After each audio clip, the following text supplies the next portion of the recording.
te remercie. Vous savez, nous sommes habitués à notre imam. Nous avons la chance d'avoir comme imam Rawahan Bay. Tout le monde connaît que c'est un homme qui ne se mêle que de religion.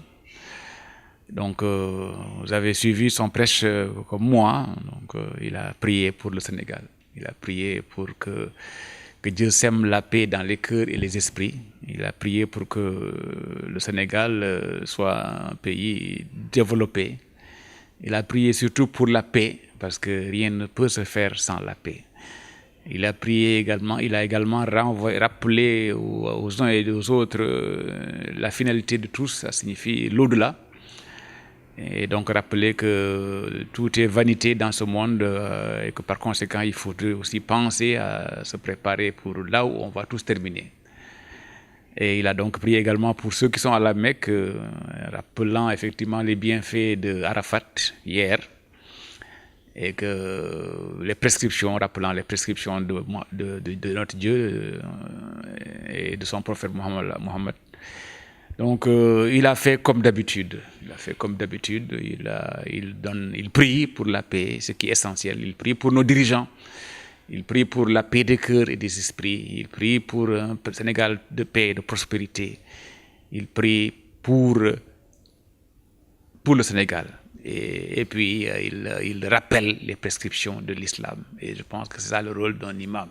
Et c'est ce qu'il fait depuis bientôt une vingtaine d'années que nous sommes dans ce quartier, parce que je parle du principe que nous avons la chance.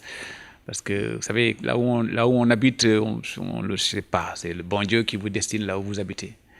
Si vous avez la chance d'habiter dans un quartier où, à l'origine, parmi les premiers, et que dans ce quartier, vous trouvez comme voisin l'imam Rawahan Bay, qui est également l'imam de la mosquée, et que vous participez à l'édification de cette mosquée, vous ne pouvez qu'être satisfait. Et prier pour que Dieu donne une longue vie à notre imam, à Rawahan Bay, pour qu'il continue encore pendant longtemps, effectivement, à célébrer les fêtes religieuses devant nous et prier pour le Sénégal. Le sacrifice du mouton, c'est Rawahan Bay nous l'a rappelé, c'est tout simplement respecter une prescription divine. Vous savez, c'est ce qu'on appelle le sacrifice d'Abraham. C'est pour montrer à quel point c'est important ce sacrifice-là, parce que vous savez que Abraham était sur le point de sacrifier son propre fils. Et c'est pour éviter ça que Dieu, effectivement, lui a fait descendre un mouton pour qu'il sacrifie le mouton. Et vous savez, on nous a expliqué également quelles sont les conditions pour que ce sacrifice soit valable, parce que n'importe quel mouton n'est pas recevable pour un sacrifice. Et également, on nous a dit qu'on n'est pas obligé d'emprunter de l'argent ou bien de voler pour sacrifier. Donc, il nous a dit qu'on peut le faire, on doit le faire si on a les moyens. Et qu'il nous a rappelé également que le sacrifice peut se faire dans les 3 jours à venir. Donc, c'est le Ramadan, la Tabaski, c'est une des journées, c'est une fête essentielle. Pour moi, rappelé plusieurs fois dans le Coran, que Rawahan Bay a rappelé également.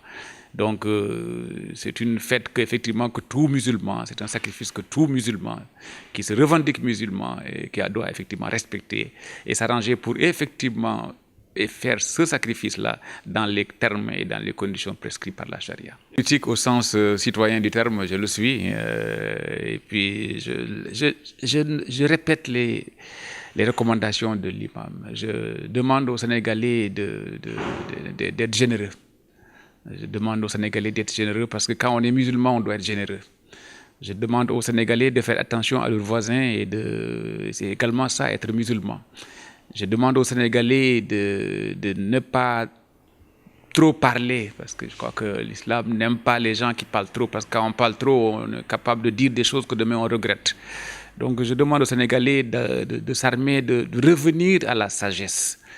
D'abord traditionnelle et également effectivement de revenir effectivement aux prescriptions de l'islam.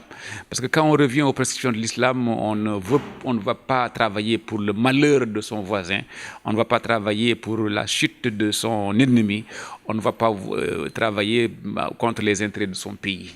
Et voilà, en tant que politicien au sens latin du terme. Donc, effectivement, c'est ce que moi je vois, ce que je recommande aux Sénégalais.